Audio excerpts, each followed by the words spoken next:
Kita berdoa. Kasih karunia bagi kamu sekalian dan damai sejahtera dari Bapa di surga dan dari anaknya Yesus Kristus Tuhan kita.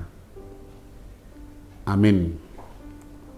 Selamat pagi pemirsa Saroha KBP Jatinegara.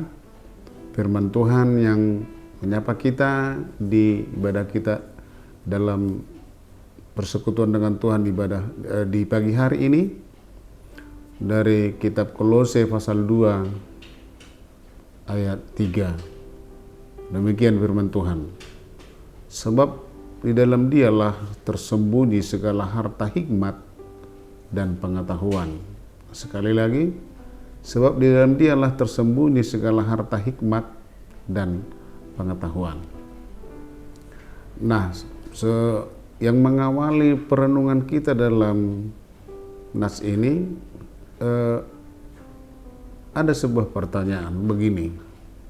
Adakah harta yang abadi?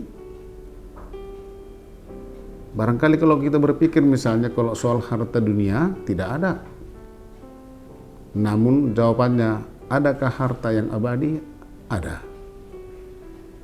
Memang tidak dapat dipungkiri bahwa semua orang pada masa ini saling berpacu untuk mencari harta. Banyak orang berorientasi hidupnya hanya untuk harta dan harta dunia yang untuk dapat memenuhi kebutuhan, bahkan keinginannya yang sangat beragam. Sehingga banyak orang misalnya hidup hedon hanya karena memuaskan nafsu-nafsu dunia dan lain sebagainya. Yang pada akhirnya hal ini mengakibatkan berbagai cara dilakukan untuk mendapat harta. Bahkan kerap kali terjadi penyimpangan yang merugikan orang lain. Misalnya tindakan-tindakan korupsi dan lain sebagainya. Nah, pemirsa Saroha, kalau kita telisik di dalam perjanjian baru, Paulus juga digambarkan sedang berlomba-lomba dalam mengejar suatu harta. Tapi yang pasti bukan harta dunia.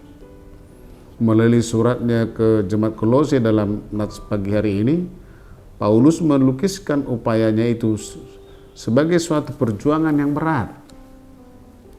Harta macam apakah yang sesungguhnya yang sedang dikejar dan dicari oleh Rasul Paulus dengan perjuangan yang begitu hebat itu?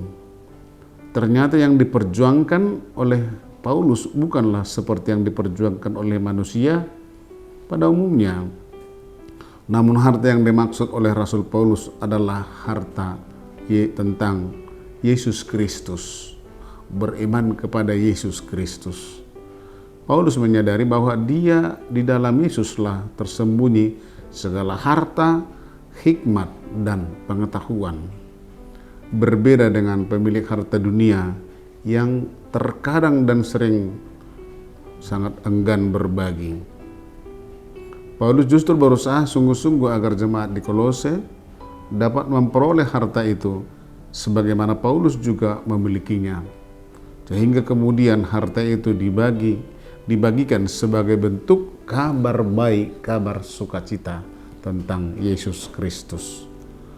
Paulus hendak mengajarkan kepada jemaat Kolose bahwa harta yang ada di dunia ini pada dasarnya adalah sebuah kesia-siaan. Namun harta yang dari Allah, yaitu hikmat dan pengetahuan tentang Allah, adalah kekal dan abadi. Orang percaya dapat memperoleh harta yang kekal, yakni hikmat Allah, dengan cara membiarkan firman Tuhan berdiam di dalam jiwanya, membiarkan firman Tuhan bekerja dalam hidupnya. Oleh karena itu, firman Tuhan hari ini mengajak kita untuk mencari dan menyadari ada harta abadi yang lebih utama yang harus terus-menerus kita miliki, yaitu pengetahuan dan hikmat dari Allah. Harta yang tak akan pernah berkesudahan, harta yang tak pernah berkarat, dan harta yang tidak ternilai dengan apapun nilai-nilai nominal di dalam dunia ini. Oleh karena itu, milikilah harta yang abadi itu, yaitu harta hikmat dan pengetahuan tentang firman Tuhan. Tuhan Yesus memberkati. Amin. Kita berdoa. Terima kasih Tuhan atas firman-Mu menguatkan kami di pagi hari ini.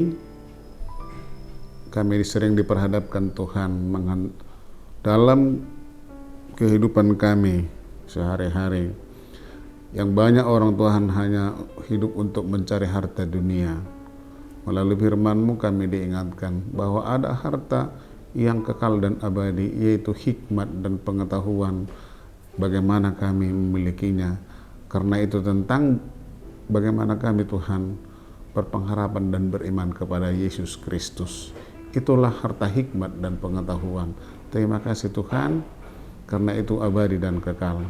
Terima kasih Bapa di surga, biarlah firman-Mu menjadi penyemangat dalam kehidupan kami dan suluh di perjalanan kehidupan kami. Dalam Yesus Kristus kami berdoa. Amin.